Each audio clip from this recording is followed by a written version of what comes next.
Good morning. Can you hear me? This is on? All right, almost. I'm Brian Gifford. I'm a lay member here at the UUCH, and my pronouns are he, him. It's my pleasure to welcome all of you to the Universalist Unitarian Church of Halifax, including today's guest.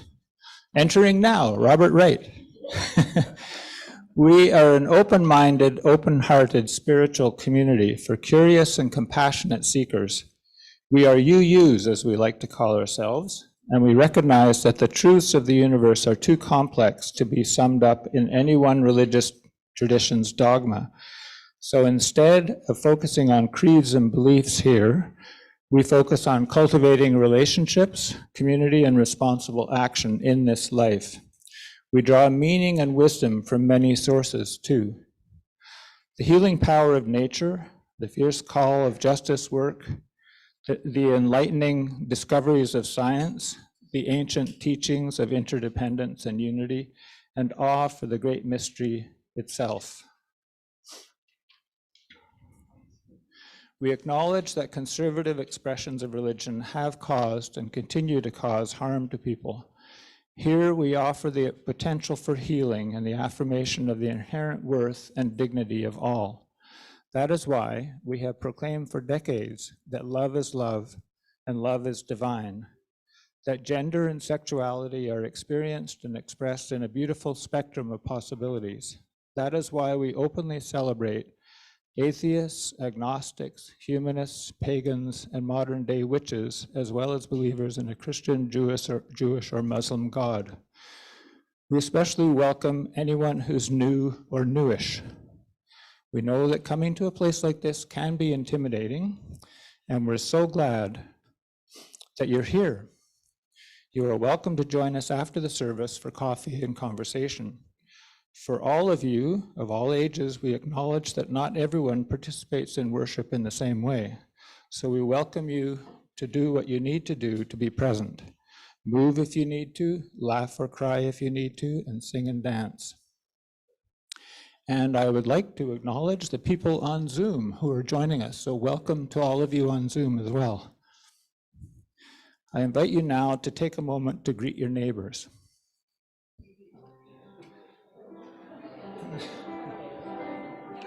Good morning, everyone. Nice to see you. Good morning.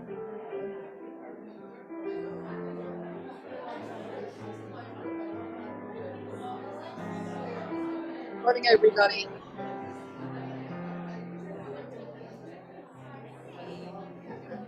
Good morning, Eleanor. Good to see you. Everybody. Well, I guess I can unmute myself. Good morning, all. Morning, everybody. Morning. Now back on mute. I have to say, What a sunny morning. Good morning, everybody. You all break into these greetings from this perspective is really quite wonderful. It's a great scene. So I invite you to join in singing our gathering song here together, and the words are on the back of your order of service.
And now, Amy Moonshadow will provide our land acknowledgement.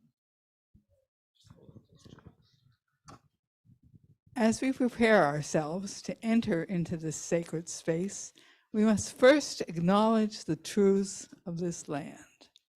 The sanctuary of the Universalist Unitarian Church of Halifax is in Kaputchik, in Mi'kma'ki, the ancestral and unceded territory of the Mi'kmaq, subject to the peace and friendship treaties of the 18th century. We also acknowledge our recently passed 8th principle that seeks to address racism that led and leads to violent deaths of Blacks and Indigenous peoples.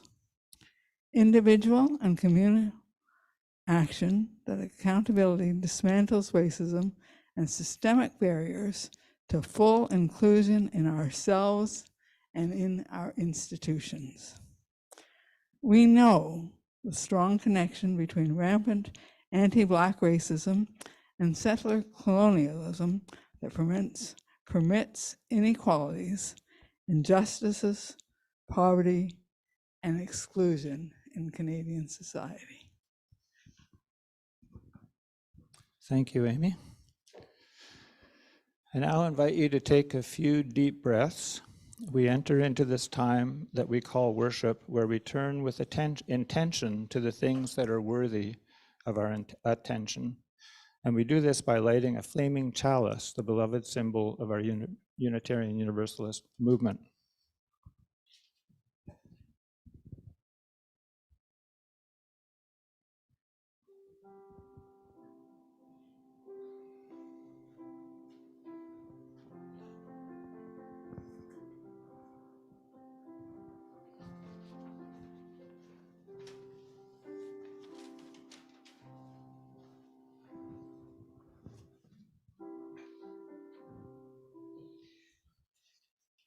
And for opening words during this month, which the theme has been love, are taken from The Nature of Love, from The Art of Loving by Erich Fromm, written in 1956, something that many of us grew up with. Love is not primarily a relationship to a specific person. It is an attitude, an orientation of character which determines the relatedness of a person to the world as a whole, not toward one object of love. If a person loves only one other person and is indifferent to the rest of his or her fellow beings, this love is not love, but a symbiotic attachment or enlarged egotism. The most fundamental kind of love, which underlies all types of love, is brotherly love. By this I mean the sense of responsibility, care, respect, knowledge of another human being, the wish to further his or her life. This is the kind of love that the Bible speaks of when it says, love thy neighbor as thyself. Brotherly love is love for a human being, for human beings, all human beings. It is characterized by its very lack of exclusiveness. If I have developed the capacity for love, then I cannot help loving my brothers and sisters. In brotherly love, there is an experience of union with all human beings, of human solidarity, of human atonement. Brotherly love is based on the experience we are all one. The difference is in talents, intelligence, knowledge are negligible in comparison with the identity of the human core common to all persons. Thank you, Scott.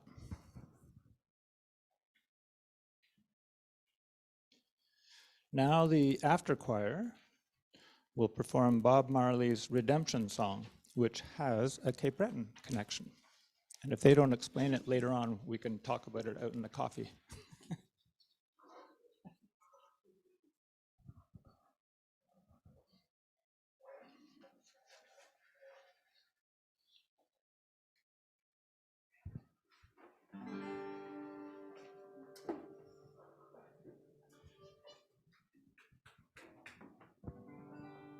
This is believed to be, I think, the last song Bob Marley ever wrote, or at least recorded, and it's on his final album, Uprising.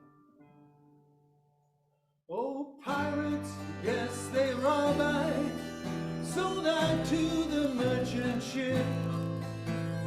minutes after they took I from a bottomless pit, but my hands were made strong by the hands of the Almighty. We forward in this generation triumphantly. Won't you help to sing these songs of freedom? 'Cause all I ever had, redemption song, redemption song. Emancipate yourself from mental slavery. None but ourselves will free our minds. Have no fear for atomic energy, 'cause none of them can stop the time. How long shall we kill our prophets till we stand beside and love? Oh, some say it's just a part of it. We've got to fulfill the book. Won't you help to sing these songs of freedom? 'Cause all I ever had, redemption songs, redemption songs, redemption songs.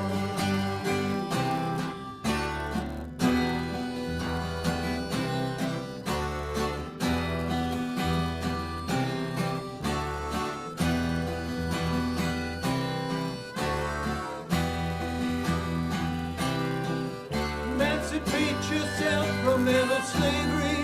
None but ourselves can free our minds. Have no fear for atomic energy, 'cause none of them can stop the time.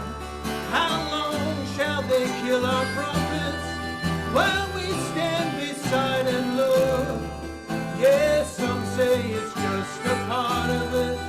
We've got to fulfill the book. Won't you help to sing these songs of freedom? 'Cause all I ever had, redemption songs, redemption songs. All I ever had, redemption songs. These songs of freedom, songs of freedom.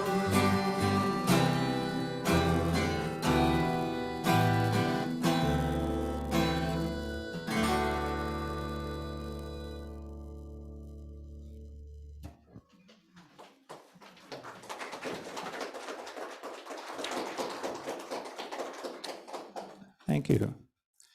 And now our Director of Religious Exploration, Marie Claude, will present A Time for All Ages.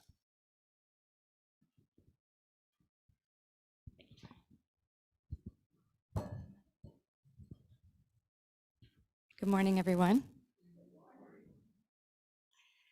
Today I'll be sharing a poem about a young Black child's happy summer that's interrupted when police shoot a girl in his neighborhood.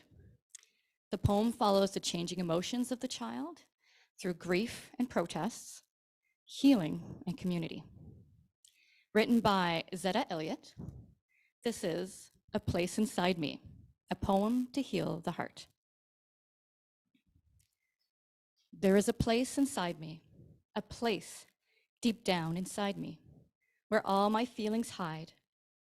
They wait there in the darkness, a knot of electric emotion, seething, sizzling, burning, until I find the strength to reach inside. There is a joy inside me, a happiness deep down inside me, that glows bright and warm as the sun and shines delight on everything I see. There is a sorrow inside me, a sadness deep down inside of me that is cold and dark as a watery grave at the bottom of the sea.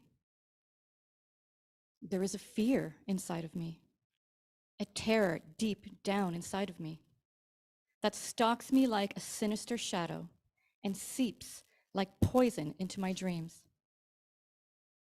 There is anger inside of me, a fury deep inside of me that is sharp enough to slice through air, flesh, bone, and concrete.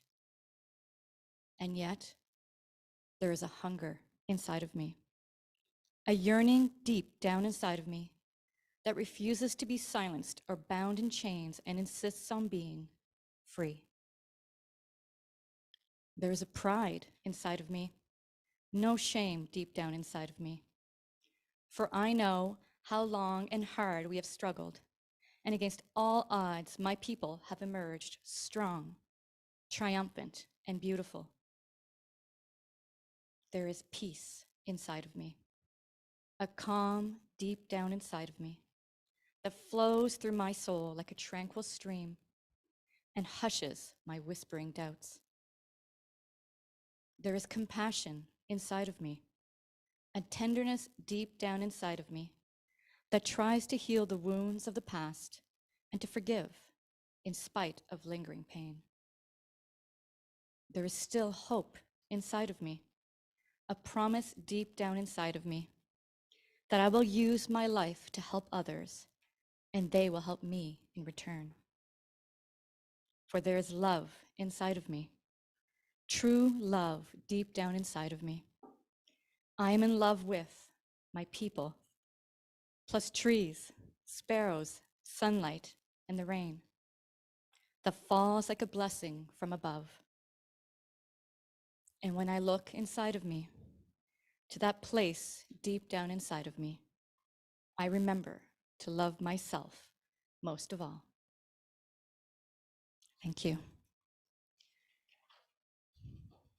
I now invite the children to come take a stone. I dip into our community well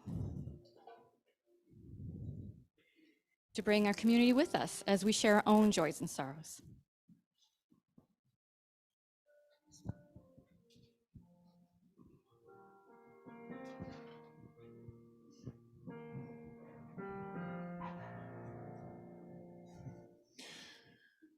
We bring our hearts into this sacred space of community, and we open them up to each other, for each other, so that those of us who carry pain might be comforted by the presence of a loving community, and so that those of us who are happy and well might share our joy and see it multiply in others.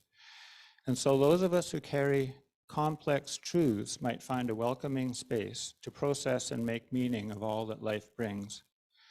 This, our communal well, holds all of our stories. It is the place we come to be held and loved.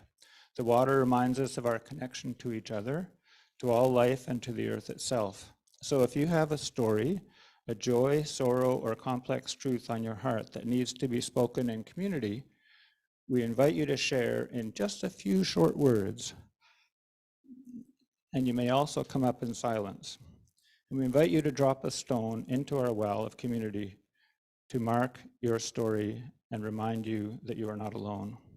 And please use the handheld mic, so if anyone wants to come up and do that, please do so.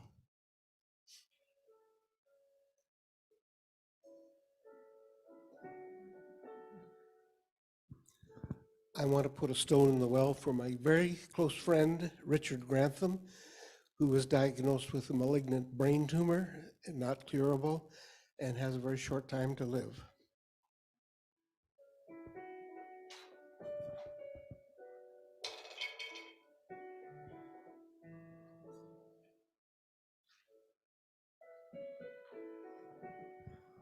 This is for a friend in a similar situation who is much younger than I.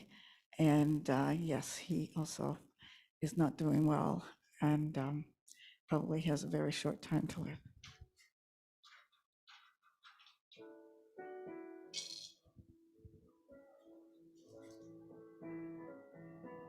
If there's anyone who would like to speak from their seat, I could bring the mic to them.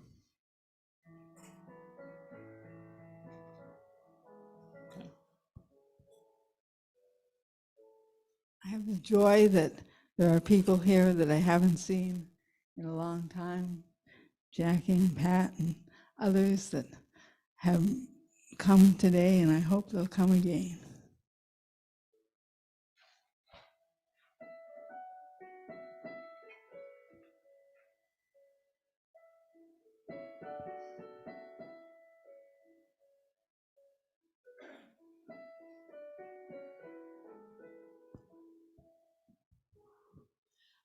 I had an email yesterday from the only friend I have remaining from my teenage years, who lives in Victoria. And what she wanted to say was that when she thinks of the past, I'm the only one she can share it with now. So for her and for all old friends, I'd like to put a stone in the well.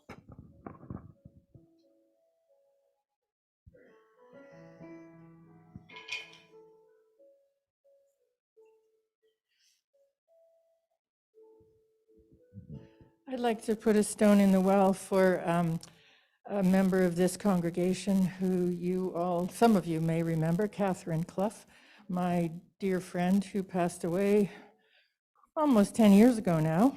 And she really loved this congregation, and it was so ironic because she was an avowed atheist, I thought, and it was a great place for her. So remembering dear Catherine, who taught me so much about the earth and the connection to the sacred.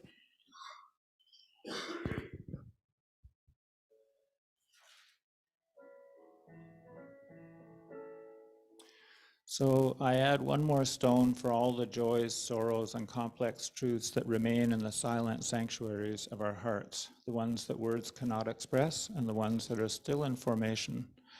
We see you, we love you, and we are here for you.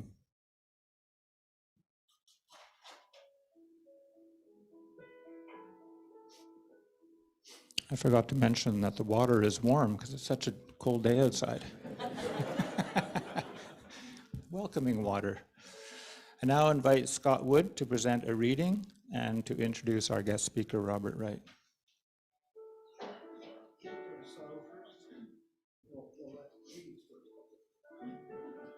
I get it wrong? Oh, sorry. You're right. There is a song first.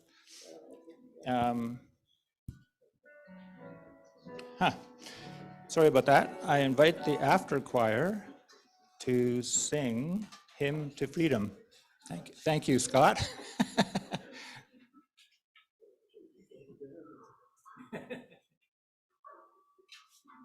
So the words for this song, which is a beautiful song written by Oscar Peterson, we certainly won't be able to do justice to his recording of it, but it's singable. Up until just a couple of days ago, we didn't really know that there was lyrics to the song. We thought it was just an instrumental piece, but there are lyrics. They're on the back of the order of service under the heading Hymn to Freedom. And you're welcome to sing along. For those in the congregation who may sing along, you sing all the way through from When Every Heart to We'll Be Free at the bottom, and then you revert back to When Every Hand, the fourth line down, and sing through to the end.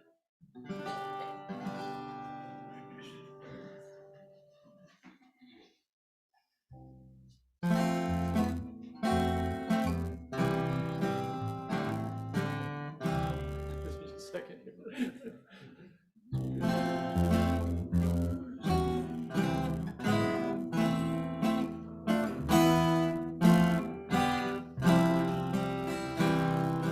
When every heart joins every heart, and together yearns for liberty, that's when we'll be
present a reading and introduce our guest speaker.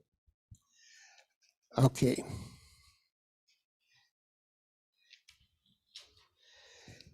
I should mention also that this is month of February is African Heritage Month, and we are celebrating that too. The reading we have is from a book called Nemoit, We Are All One. It's written by Hereditary Chief Robert Joseph of the Guanaco people, and it's subtitled A Pathway to Reconciliation. Reconciliation can be a spiritual covenant. Reconciliation has to have an element of spiritual cooperation and commitment so that it's binding and so that it invokes the best in all of us.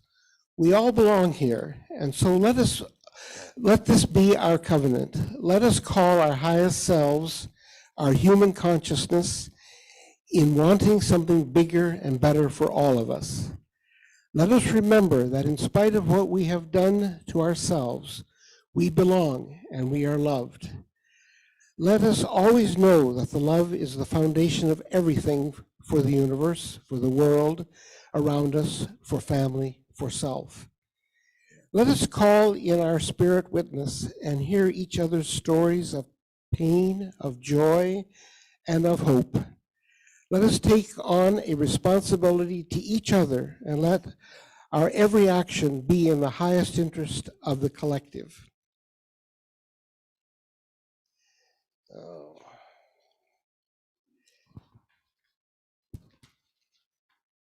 Sorry. Let us create the magic of the universe for our children and welcome each child into the fold with a constant and abiding love. Let us align people together, even if it's just for a moment, a second, an hour, a day, and connect our energies, our hearts and minds and souls. Let us, every faith, every color, every creed, recognize our common humanity. Let us accept the truth that we all are one.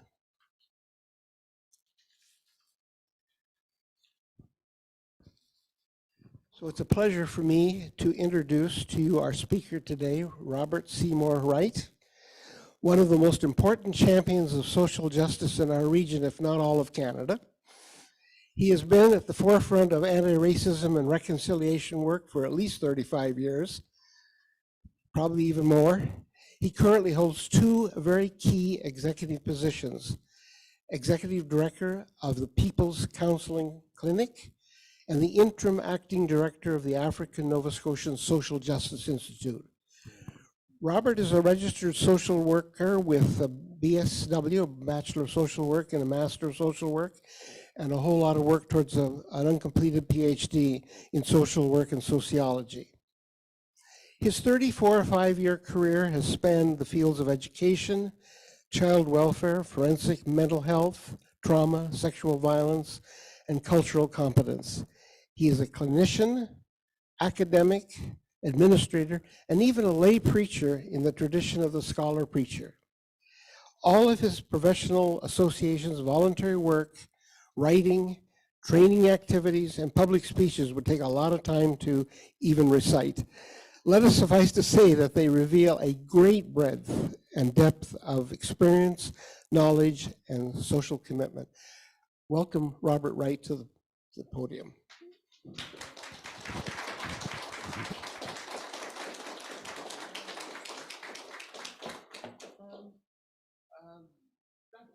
Well, this will be fine. This will be fine. It just makes me feel like a lounge singer. So that's. If I break into song, you'll have to forgive me. You put a mic in my hand this way, it can be a little problematic. So I brought a very large Bible here, and Scott said he was worried that that was my text and that we'd be here for a little while. But in the, I kind of, when I get started, I'll make a little reference to this particular Bible. So I say good morning. And thank you for welcoming me to your congregation today and entrusting me with this assignment and with your pulpit. I know a little bit about Universalist Unitarians, bastions of liberal thought and faith in Halifax since 1837. I think that that's the kind of way that I would think of you.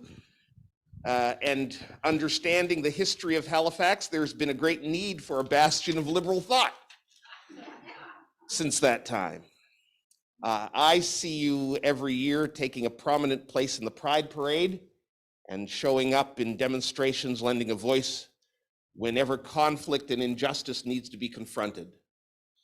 In recent years, I've been in your building because you also lend your space to host the Gay AA convention that meets here on a regular basis. In these and in other ways, I feel a kinship with you and are happy to be here with you.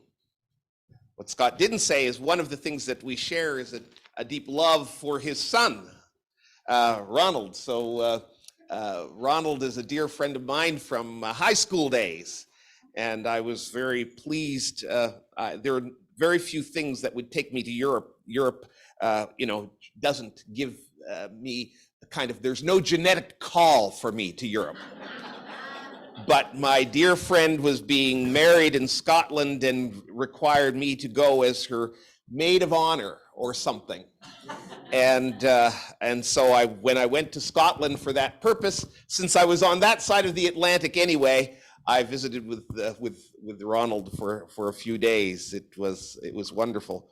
The photographer at my friend's wedding said that he had photographed hundreds of weddings, and I was the most effective maid of honor he had ever had the pleasure to work with. There are some rather troubling pictures of me, actually. The maid of honor gets the bride to where she needs to get. And she was married on the top of the tower of Fraser Castle. So it was my job to lug her up to the tower. And then after the ceremony, it was my job to follow her around the grounds to the various locations where she was taking pictures. So there are pictures of me wearing a kilt, gathering up the train of a wedding dress, running around the grounds of Fraser Castle. And, I think that there are some elements of those areas where I do have a genetic call that might protest those photographs being out there. So, I was recently quoting the Unitarian minister and abolitionist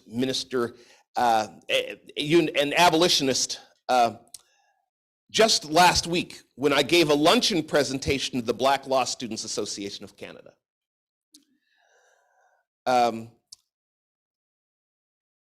Theodore Parker was the originator of the thought further popularized by Martin Luther King and beloved by Barack Obama. The idea of the arc of history bending towards justice. Parker's original, of course, is, I do not pretend to understand the moral universe. The arc is a long one. My eye reaches but little ways. I cannot calculate the curve and complete the figure by experience of sight. I can divine it by conscience, and from what I see, I am sure it bends towards justice. My presentation that day was as much a sermon in the Black oratorial style as much as it was a reasoned and deliberate presentation about the fallacy of believing that the arc of the moral universe will passively bend towards justice without a struggle. I'm not quite sure what the oratorical style will be here today. We'll see how the Spirit leads us, and I'll trust that there'll be a congregation left when we're done. I quoted another prominent abolitionist when I reminded attendees of that conference that power concedes nothing without a struggle. And so it is with these recent reflections that I turned my attention to the topic of the day, here in the last Sunday of African Heritage Month, a black man at your pulpit talking about pathways to dismantling racism and pathways to reconciliation. As is my custom and tradition, I turned to the Bible for inspiration as I grappled with preparing my presentation today. Sadly, I found little that inspired me in the text. I got out my old preaching Bible, which is the Bible I have today. It's big with larger print, slightly larger print. And I brought my glasses, all 3 pairs of them, because I wasn't quite sure what I would need today. I broke my bifocals some time ago, and so I'm, constantly at a disadvantage. But I got out my old preaching Bible, which is musty from its time, locked away in a box in a storage shed. And I cruised its pages. And it was not until I struck on the story of the liberation of the children of Israel from Egypt that I found the biblical connection to my presentation today. So in that black preaching tradition, let me take us first to that time and place. You'll remember the story. In the 18th or 19th century before the Common Era, that the patriarch Jacob moved his family to Egypt because of famine. His son Joseph, who had been earlier sold into slavery by his brothers years before, had risen through the miraculous means to the position of prime minister of Egypt, a position that enabled him to make a comfortable home for his family and for his people. Much later, during that famine period in Israel.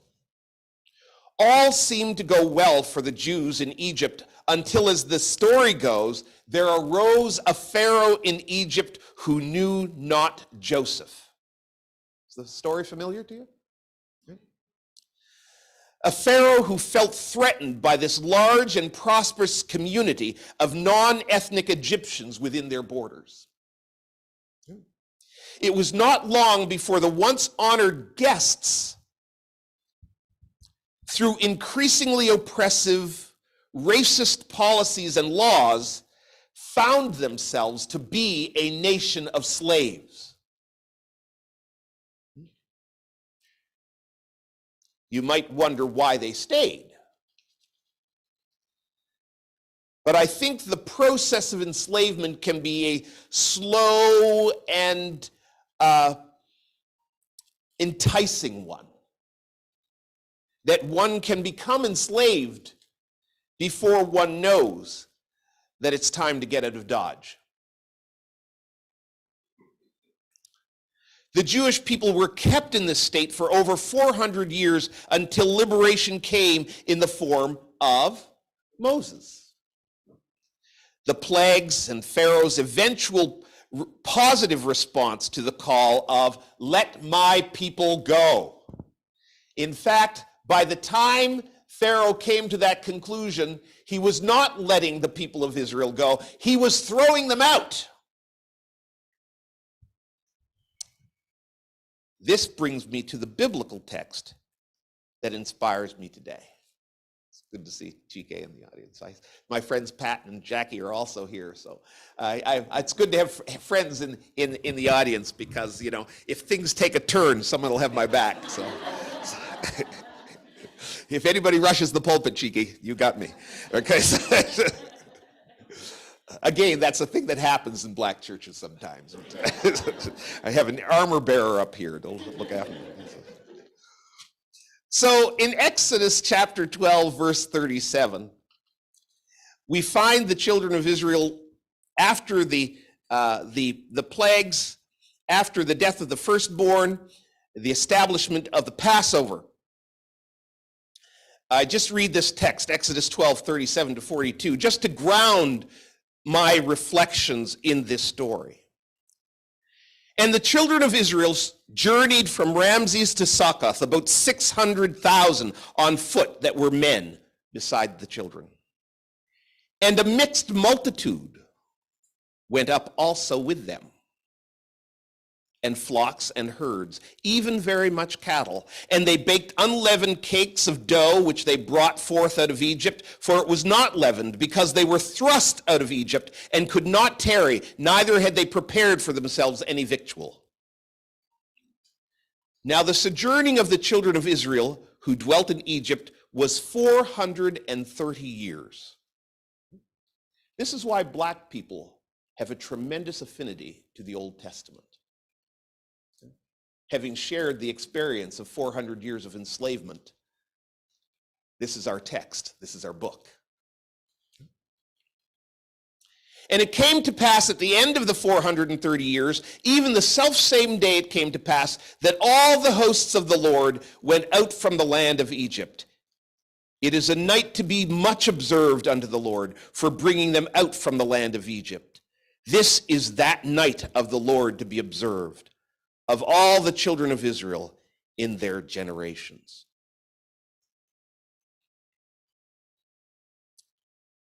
When the Jewish people entered Egypt, they were a people who shared a common ethnicity. But the people who left Egypt together were a mixed multitude. And as they journeyed to their new home over the next 40 years while wandering in the wilderness, a trek that probably could have taken months took 40 years. And there are lots of wonderful and horrific stories that follow this text in the Old Testament telling us about that journey.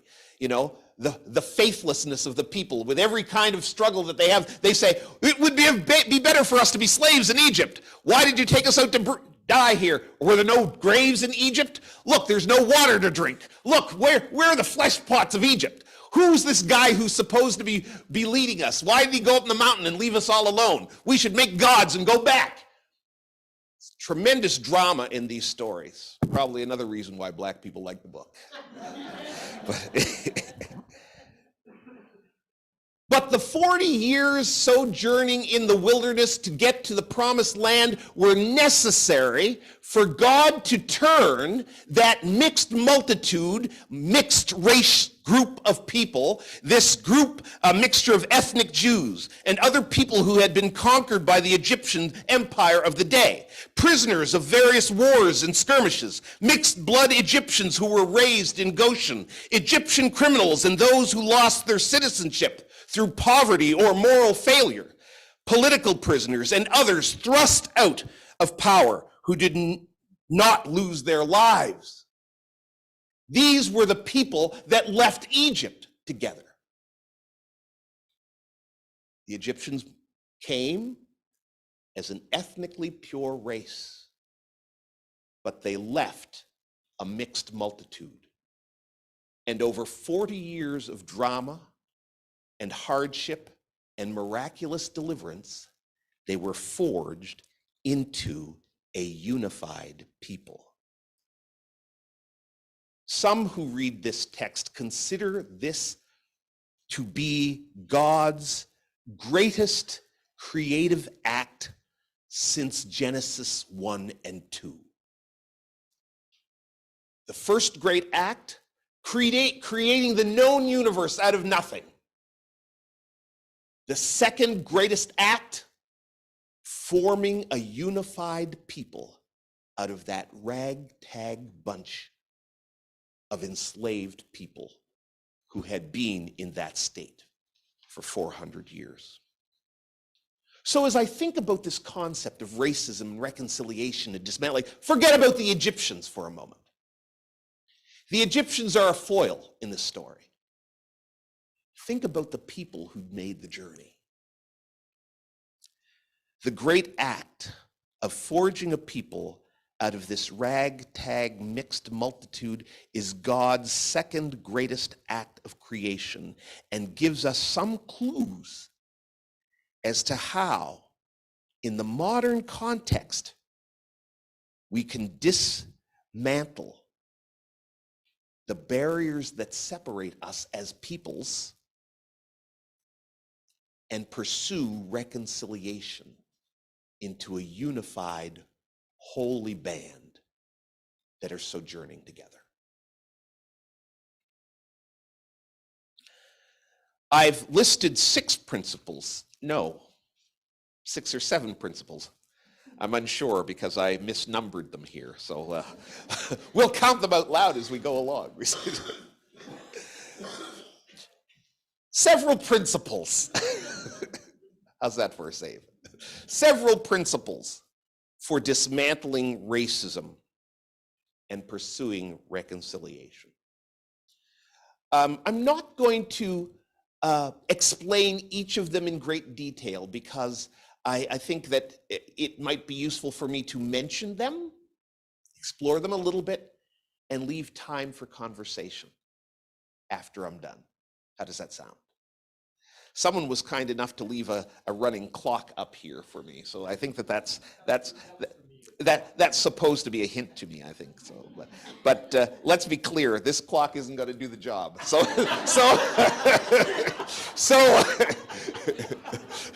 Scott, you're going to have to tell me time, time. Unless it jumps up here and slaps me in the face, I don't think it's going to do its job. So, we've got a few minutes.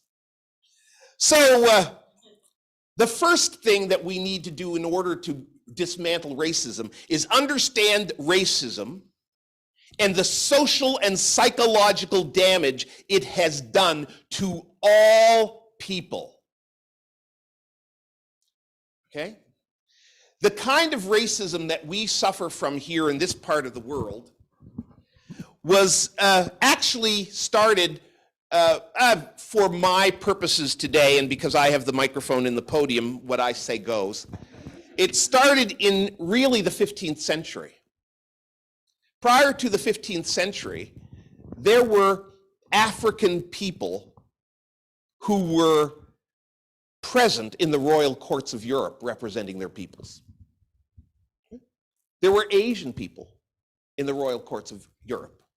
You can look at the 13th and 12th century portraits of these folk in their regalia and their gold. But something happened in the 15th century that changed the way Christian Europeans related to the rest of the world. And it was really in response to the failure of the many campaigns that we call the Crusades.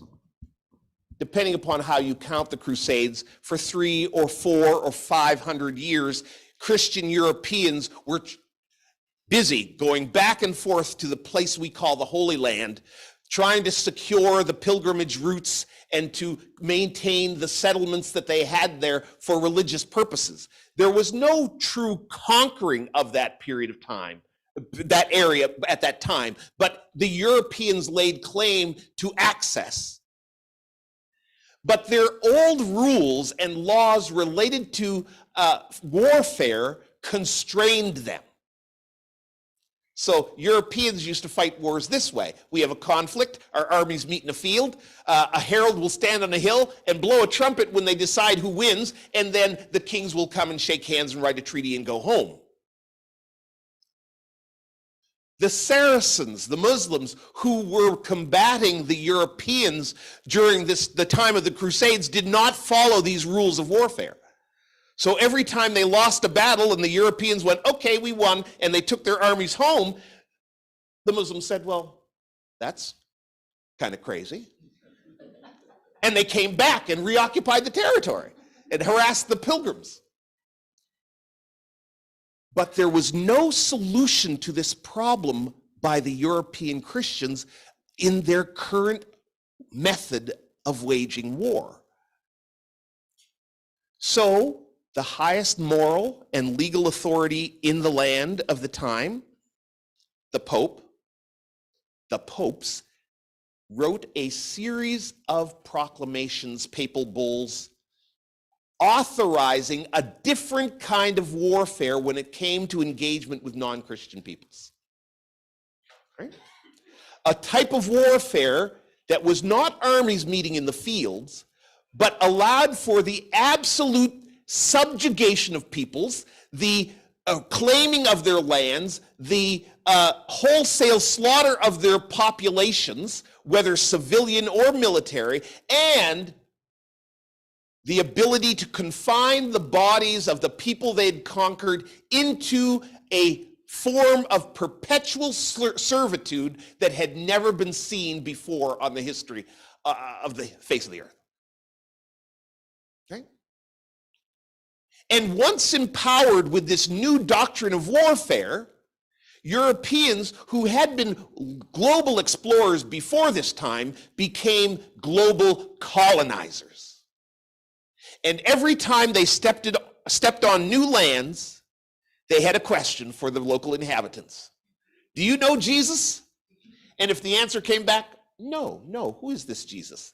They would say, great, everything we see is now ours, including you and your children and your children's children and your children's children's children.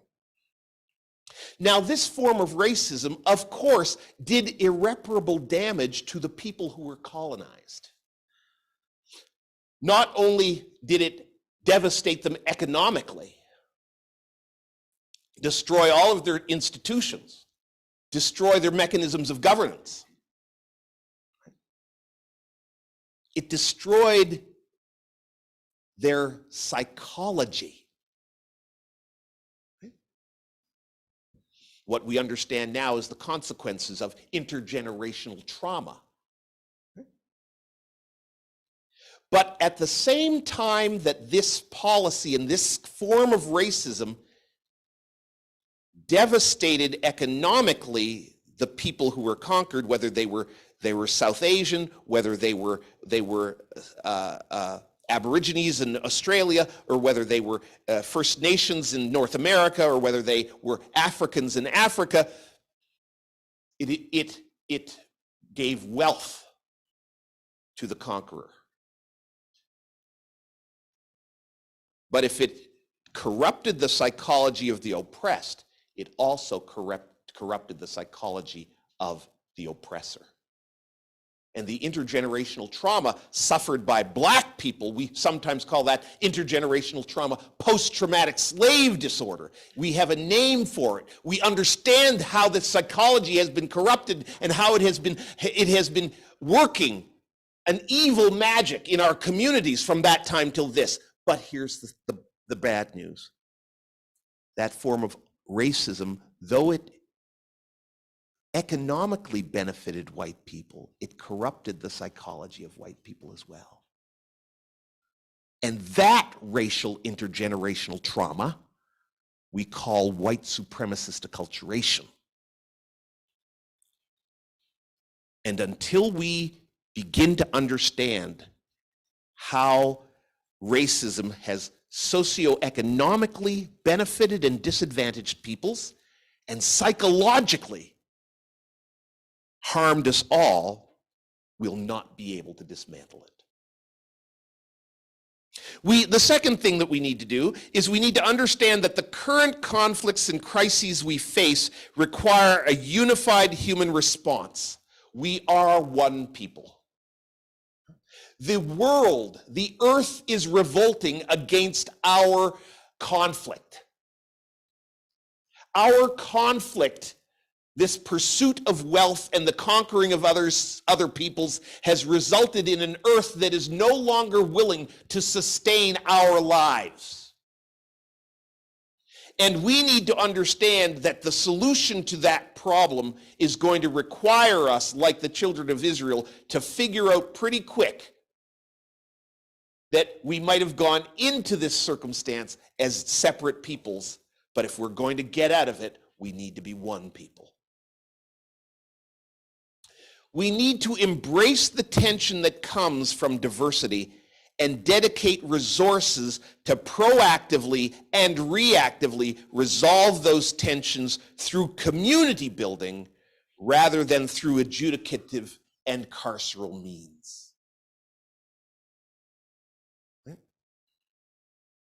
What do I mean by that? It's interesting because I'm what's called these days an EDI practitioner. I don't think I've moved. The language has just moved around me, right? So now I'm an EDI practitioner.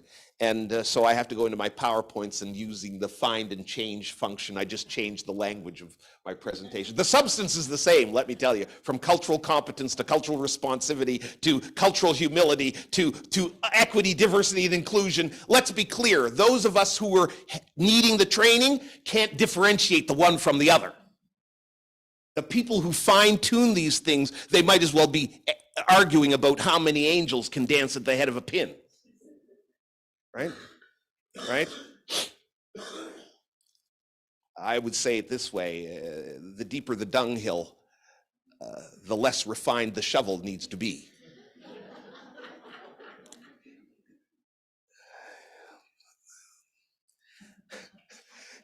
It just needs to move. Can I say shit here? It just needs to be able to move the shit. That's the thing. That's the purpose of the shovel. It's not a fine tool, right? I said it. I'm still here. Cheeky doesn't need to have. Okay, there we go. Embrace the tension and proactively and reactively resolve the tensions. Equity, diversity, inclusion. There are two institutions in Halifax that won awards for diversifying, dramatically and radically diversifying. Halifax Police Service and Halifax Fire Service. They did marvelous things. They changed the way they trained firefighters and police officers, brought all kinds of people who hadn't been in the police force before, women, black folk, this kind of thing. And you know what happened? Both institutions ended up with massive human rights problems and a class action lawsuit by black firefighters. Why? Because they thought that diversity was going to be just a wonderful happy dance, and did not understand that we are products of our history, and the intersection of intergenerational trauma and white supremacist acculturation without very considered resources applied to bringing those two things together was going to result in tension and conflict. Right? So we need to proactively and reactively resolve the tensions. Number 4, though we are fellow sufferers, we need to understand the history and prioritize the emancipation of First Peoples and African peoples in this place. So some people say, Robert, you say that white people suffer from racism the same way black people suffer from racism. Boy, doesn't that kind of give white people the opportunity to kind of be seeking their own emancipation and forgetting us? Yes, it does, actually. Yeah. And once white people understand that they are sufferers of racism, they might seek their own emancipation from this thing. And what I'm saying to you is, if you're white, you need to recognize that your own emancipation must be third in line. Anything that you're doing to help yourself and your own children out of the consequences, the psychological consequences that you have suffered from racism, if you're not doing more to support the emancipation of Indigenous peoples and African peoples, your efforts are incomplete. I would go so far as to say they are unrighteous. The 5th thing, we need to deconstruct the economic and social control systems that have supported colonial expansion and concentrated wealth in the hands of the few and have systematically impoverished racialized people. Okay? We need to deconstruct those things. If we want to combat racism, you cannot say that racism is separated from our economic system, right? When you understand where racism came from. Okay? So when a property developer in this city gets permission to build a monumental structure, and the only thing that he has to do is to give up 20 units for nonprofit or low-income housing, And then before he demolishes the structure that is currently on that land, he goes into a deal with the city to pay the city $1.8 million so he can reclaim the nonprofit housing that's part of the structure so that he can maximize his income. Whatever the structure is that made that happen is wrong and must be deconstructed if we are to combat racism and seek reconciliation. Number 6, we need to reform democracy in a way that redistributes power to the people in a real way and values and supports the diversity of cultures, peoples, and faith traditions. I'm a fan of the Westminster system of government. I teach it regularly. But any system of government can be corrupted to meet the needs of those who are in power. I'm a fan of Trudeau, the real Trudeau, not so much the Trudeau 2.0, but the knockoff. You know, I think that Trudeau came into government and he, had a cabinet that took great pictures. Oh my goodness.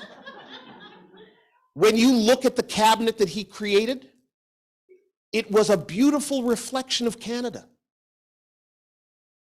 Gender balanced, tremendous ethnic diversity. But that cabinet, though it was diverse, it was neither inclusive or equitable. Right? I'm reading Judy Wilson-Raybould's book right now. Right?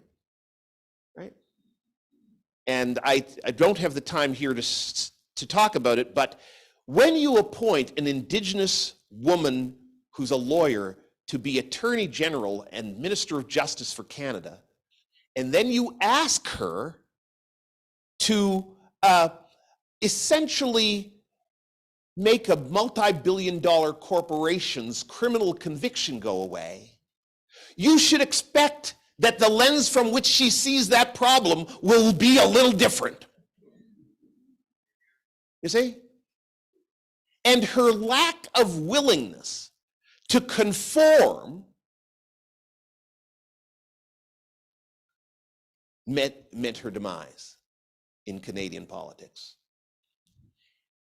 If our political system today cannot sustain the leadership of a Judy Wilson-Raybould, it is a system that is unworthy of us. And number 7, not 8, we need to support the development of a culture in which individuals are encouraged to explore how they have both prospered and been harmed by racism, sexism, homophobia, greed, and non-Indigenous concepts of progress and land ownership. Support the development of a culture in which individuals are encouraged to explore how they have both prospered and been harmed. Okay. I passed the Women's Council office. I parked a little distance away, a little discipline to get in a few steps. And I'm a Black man who does a lot of work in the area of sexual violence. And I've been doing a lot of work in the area of Black male sexual victimization. Okay. And I'll just say this, that we credit white women feminists for putting the issue of sexual assault on the agenda. But the model by which that work has been advanced has disadvantaged Black women and has misunderstood the sexual vulnerability that Black men experience in this culture. So women have both been victims and perpetrators of harm. There is no one here who has not both suffered and prospered in some ways by these systems. And we need to embrace and explore that complexity. Now, I don't have a witty end to this presentation because I think I was encouraged to leave a little time for a few questions. And if we have time, I'll take a few questions and then maybe a witty finale. Is that okay? Now, I think because there are folk joining us oh, I see Andrea Curry is here. There are people joining us from Cyberland, so I think it would be useful for us to use the mic if you ask a question. And there's one here, I think it might be live, and there's one here in my hand that I'm willing to share if someone has a question or a comment.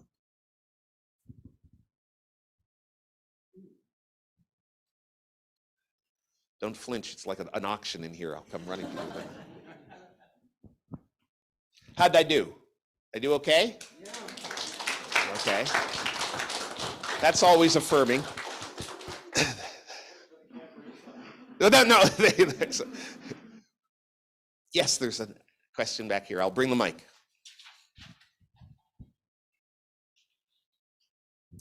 It's probably, racism is probably the reason that Reverend Richard Preston is not acknowledged or known by everyone in our culture in this province. Likely so. You know, Richard Preston, who came here and established churches across Nova Scotia that are the founding churches of the African United Baptist Association, was a great a preacher and builder. And of course, those churches continue to be a large part of the heart and soul of the Black community. I will say this, again, we are all victims and perpetrators of harm. Yeah. And, you know, I grew up in the Black Baptist tradition and fellowshiped with Seventh-day Adventists for a very long time. And the reason my preaching Bible has been musty with misuse is because after I came out, I was no longer welcome in the pulpit of those fellowships, right? And so we need to remember this story and question our ideas of ethnic purity, right? We might have gone in, but we came out a great diversity of people. And I believe that that recreative act of forging us again into one people is a work that we need to be praying for and working for. Yes.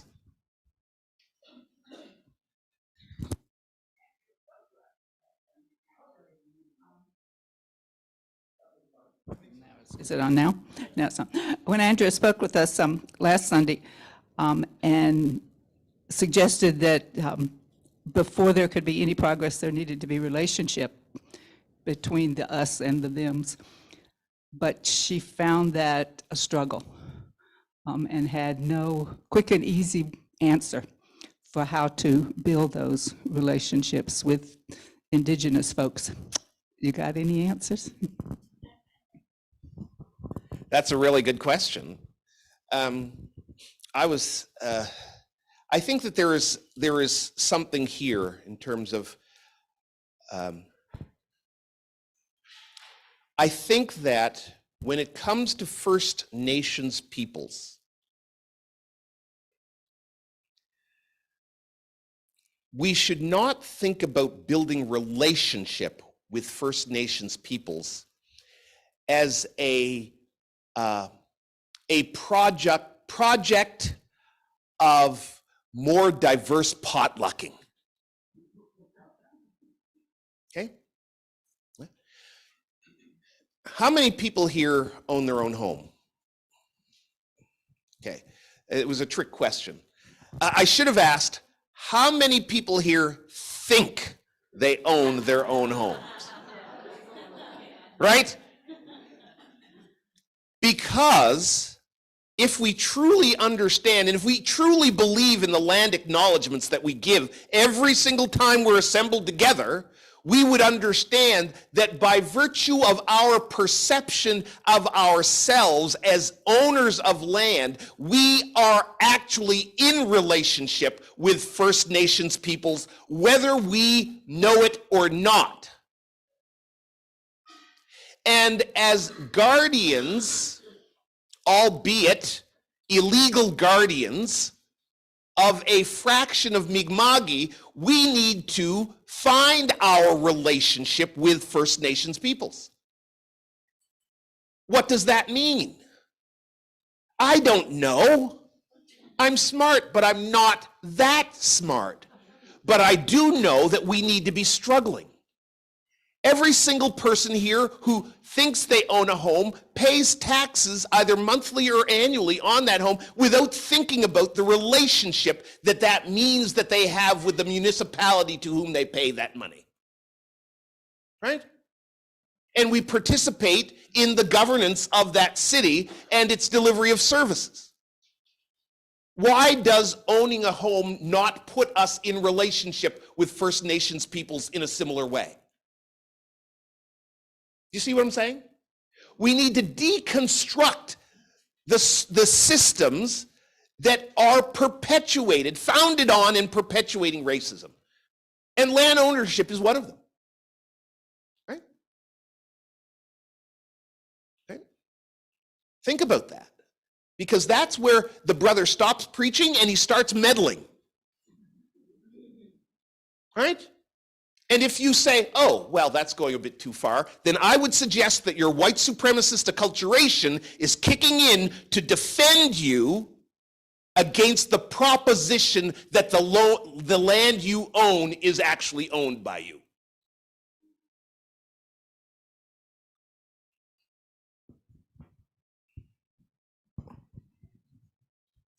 I think that if many people here are feeling like I am, which is that it is so overwhelming, that might be why you're not getting more questions. And one of the things I'm very conscious of this morning is that there are 4 Afghan newcomers in the room.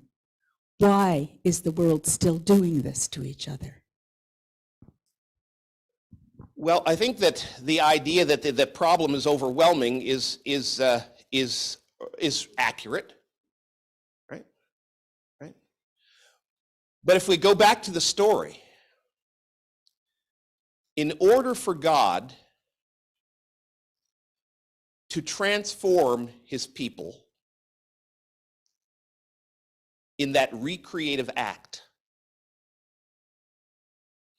it required his people to live cheek by jowl with other impoverished peoples in a state of slavery for 400 years.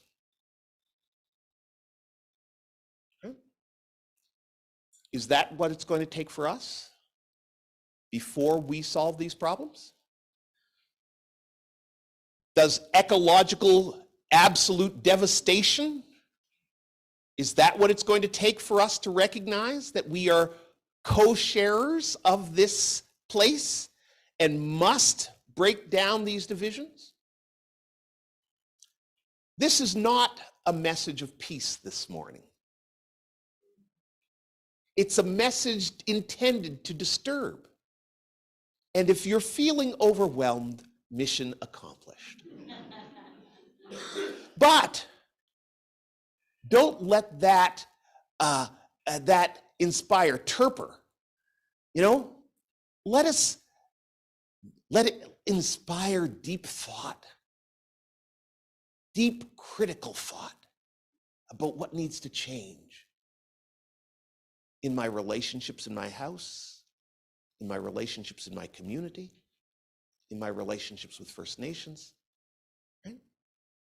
There are ways to contribute in this Black Lives Matter, Idle No More, Land Back kind of time in which we're living, probably in your Facebook page, there are people of color giving you suggestions as to how you can make a difference. Right? One topic we've a little bit ignored is economic. We are sitting on the backs of people who are providing for us. In the Congo, digging gold as children. In Pakistan, where they have zero carbon footprint and 30 million people are displaced. This is economic as well and worldwide.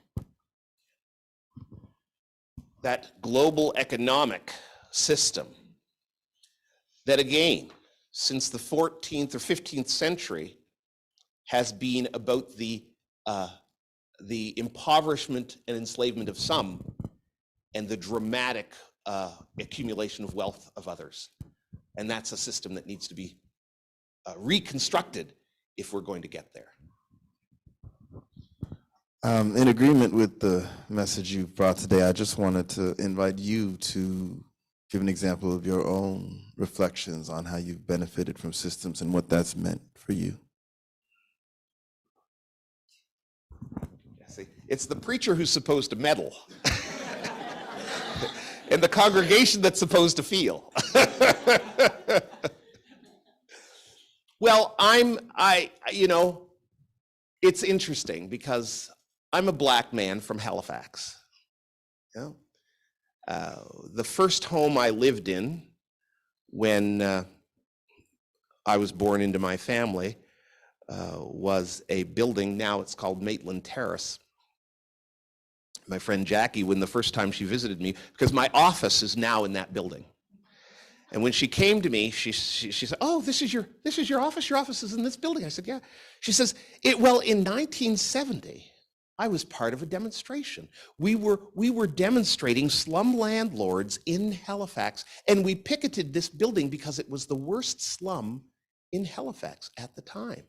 And I said, "Wow, that's interesting. In 1970, you were outside picketing, and I was inside living." Right? But as I stand before you today, I can no longer claim to be that little, poor, inner city black boy. I'm a man with a master's degree who has held rather significant positions. Right? But one of the things that has been deeply on my heart my entire career has been the recognition that by virtue of a number of different accidents, I have been able to acquire privilege.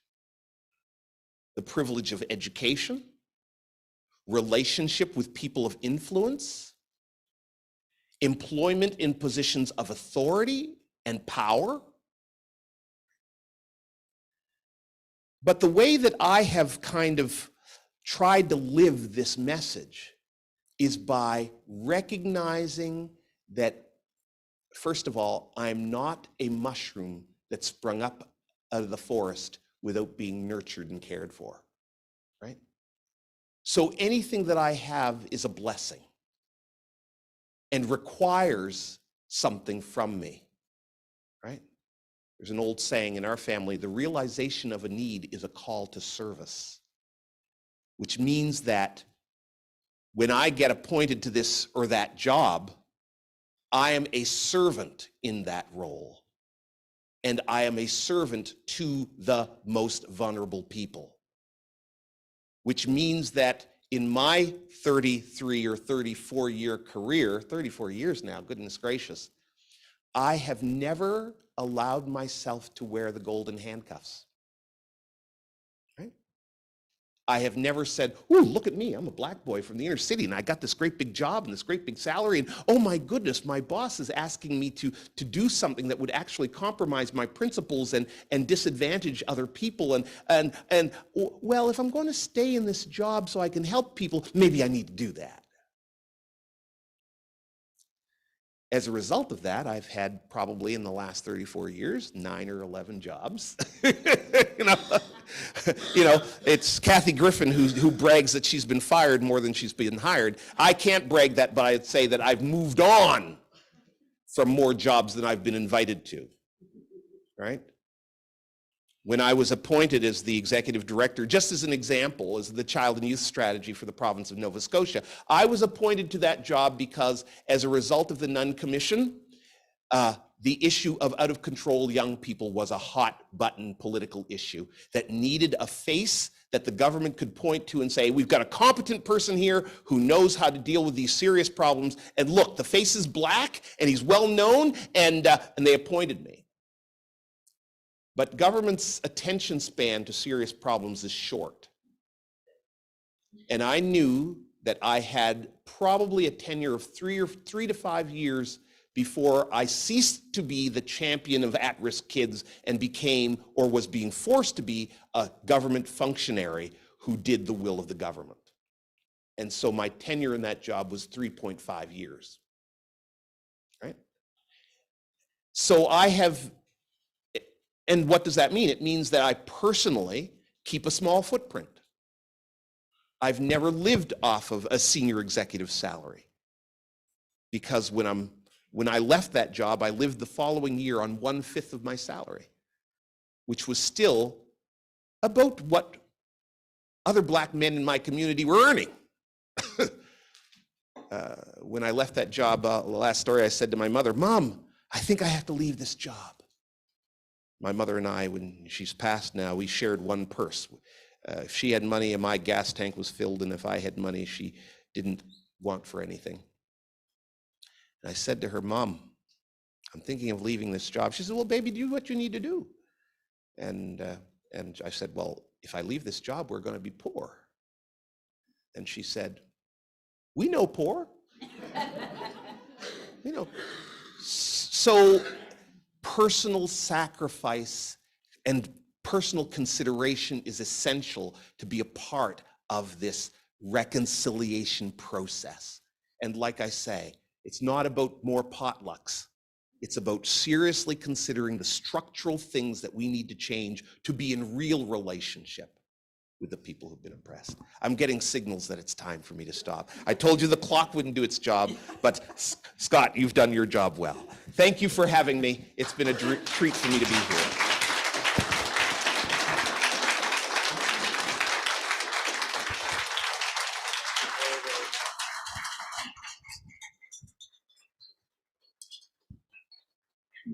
Well, we went on a little longer than we usually do, but that was a very profound and challenging and multi-layered talk to us and with us, and we really, really appreciate it. Thank you, Robert.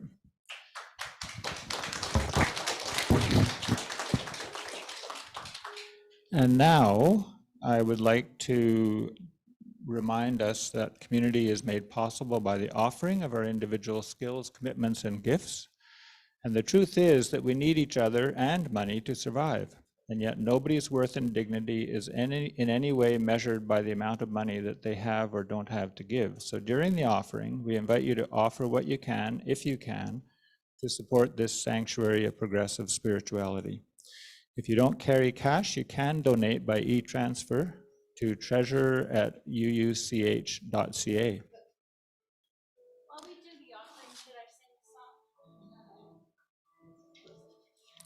Sing a song? Well, we have a song at the end. Right. Well, I thought I would do the announcements and then we could do that. Oh, okay. Yeah. So I haven't been given any announcements. Sorry? What? I haven't been told that, so I'm going to assume not. Yes, Jackie?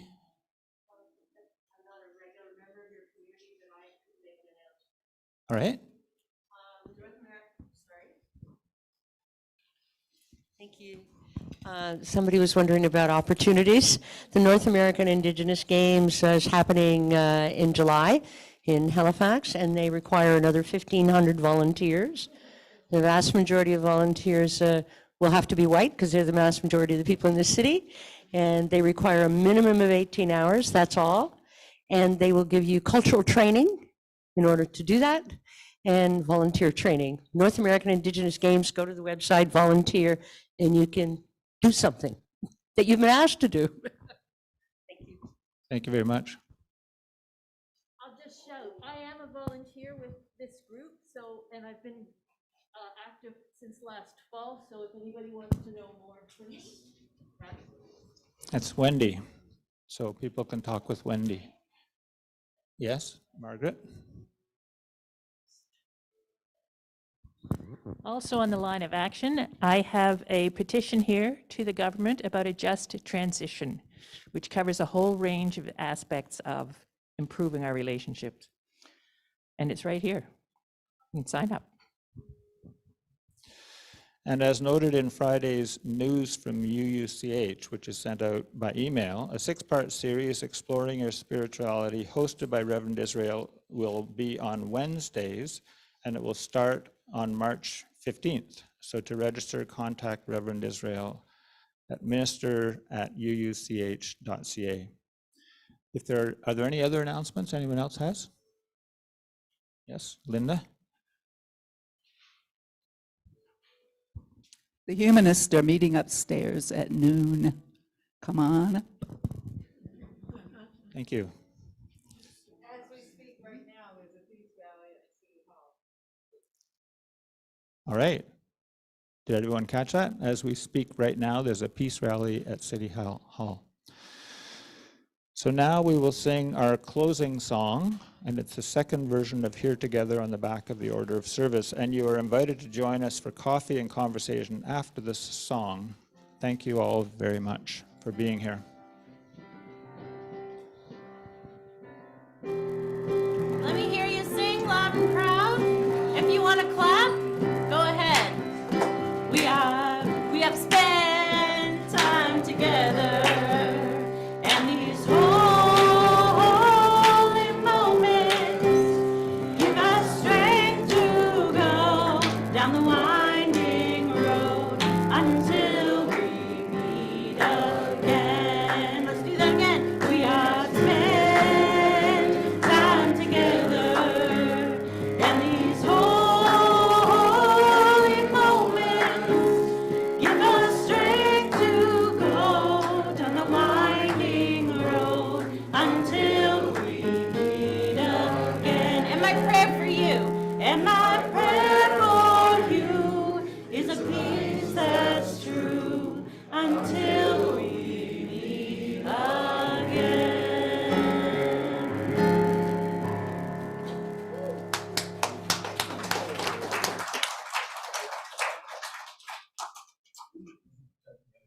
Well, I was wanting to. Yeah. I was like, I hope she did that. Well, that's why I was gonna sing it during the offering. Yeah. But I was gonna go straight to the ending one. Yeah, that makes sense. Makes sense.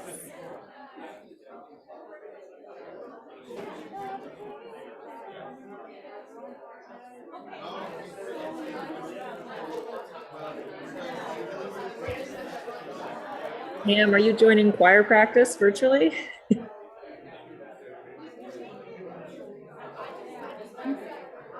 No, I don't think that's a possibility. No? Yeah, sorry. It's I have cold-induced asthma. Oh. And this Yeah. morning I was coughing a bit, and I'm thinking,